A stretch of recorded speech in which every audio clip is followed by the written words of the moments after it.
gun violence in America. Did you know that in 2019 there were over 33,000 deaths due to gun violence in America? The National Rifle Association, otherwise known as the NRA, did not really do anything because of what they believed in. They believed that the only thing better than a bad person with a gun is a good person with a gun.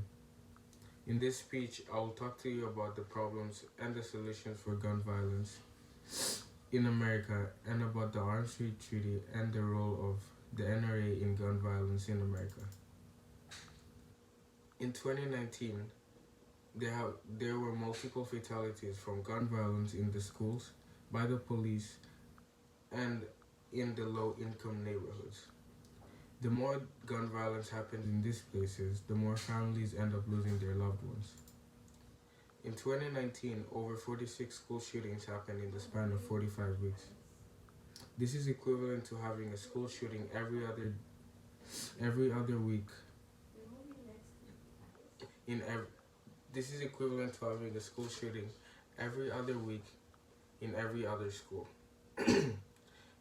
Gun violence equals to over 10% of the causes of death in America. Over 70 individuals from minority groups have died from police brutality in America. In low-income neighborhoods, gun violence happens when there are rival gangs fighting in the same area. Gun violence happens in these places because this is where most of the gangs operate and reside. A testimony from a boy from McKinley Technology High School named Russell talks about how he has had to attend many of his friends' funerals who have died due to gun violence from gang rivalry. The major role of the NRA in all of this is that they are the manufacturer of guns in the United States. Their involvement is connected to the Arms Trade Treaty. This treaty is a treaty that restricted the NRA from selling weapons to various nations and people. Recently, Trump has signed America out of this treaty, thinking that it would lessen the gun violence in America.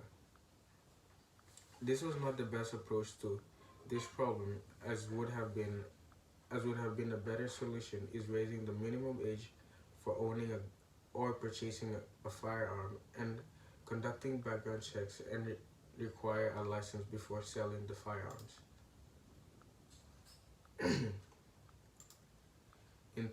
In over 30 states in America,